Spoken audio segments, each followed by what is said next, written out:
날마다 쓰는 나의 신앙일기 TV 데일리 큐티 나무의 향기입니다.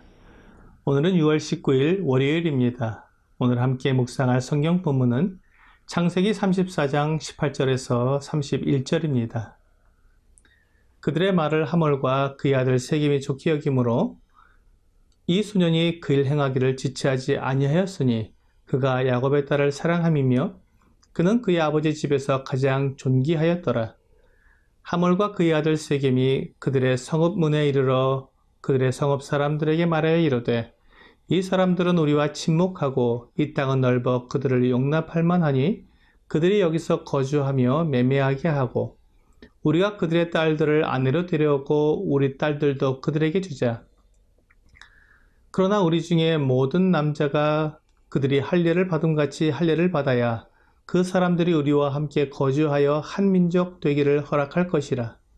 그러면 그들의 가축과 재산과 그들의 모든 짐승이 우리의 소유가 되지 않겠느냐. 다만 그들이 말대로 하자. 그러면 그들이 우리와 함께 거주하리라. 성문으로 출입하는 모든 자가 하몰과 그의 아들 세겜의 말을 듣고 성문으로 출입하는 그 모든 남자가 할례를 받으니라. 제3일에 아직 그들이 아파할 때 야곱의 두 아들 디나의 오라버니 시므온과 레위가 각기 칼을 가지고 가서 몰래 그 성읍을 기습하여 그 모든 남자를 죽이고 칼로 하몰과 그의 아들 세겜을 죽이고 디나를 세겜의 집에서 데려오고 야곱의 여러 아들이 그 시체 있는 성읍으로 가서 노력하였으니 이는 그들이 그들의 누이를 더럽힌 까닭이라.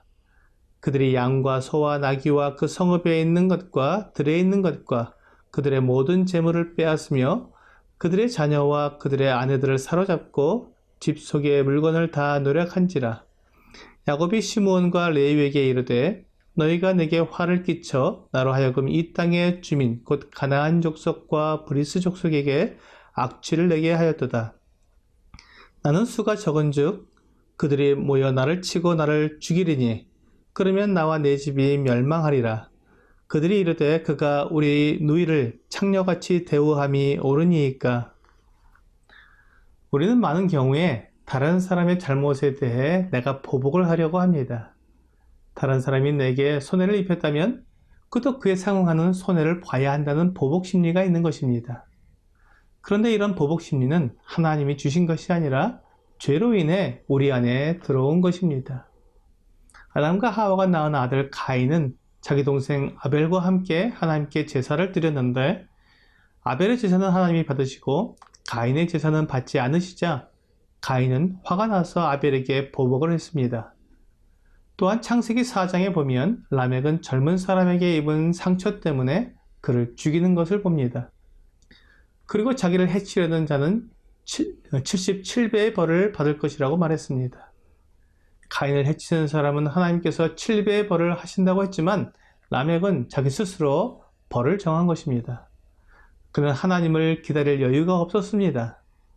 이런 모습이 그 이웃 사람들의 삶 속에 계속 반복해서 나타나는 것을 보아 사람들이 하나님의 심판을 기다리기보다는 자기가 심판자가 되려는 교만함과 하나님의 자리에 앉으려는 마음이 있는 것을 보게 됩니다. 오늘 본문에서 야곱의 아들들이 세겜에게 보복을 했습니다. 세겜의 남자들이 모두 할례를 받게 하고는 그들이 가장 아파하는 3일째 되는 날에 시므온과 레위가 칼을 가지고 세겜에 들어가서 모든 남자들을 다 죽였습니다. 시므온과 레위는 그들이 받은 부끄러움을 자기들의 방법으로 해결한 것입니다. 그들은 하나님의 심판을 기다릴 여유가 없었습니다. 이렇게 조급하고 자기 감정대로 행동하는 것이 바로 육체가 원하는 대로 사는 삶입니다. 이 모습을 본 야곱은 너무 놀랐습니다. 이 사건이 야곱의 뇌리에 각인이 되어 후에 그가 아들들을 축복할 때 시므온과 레위에 대해 폭력의 도구라고 말했습니다. 창세기 49장 5절에서 7절입니다. 시므온과 레위는 형제요 그들의 칼은 폭력의 도구로다. 내 호나 그들의 모의에 상관하지 말지어다. 내 영광아 그들의 집회에 참여하지 말지어다. 그들이 그들의 분노대로 사람을 죽이고 그들의 혈기대로 소의 발목 힘줄을 끊었음이로다. 그 노여움이 혹독하니 저주를 받을 것이요 분기가 맹렬하니 저주를 받을 것이라. 내가 그들을 야곱 중에서 나누며 이스라엘 중에서 흩으리로다.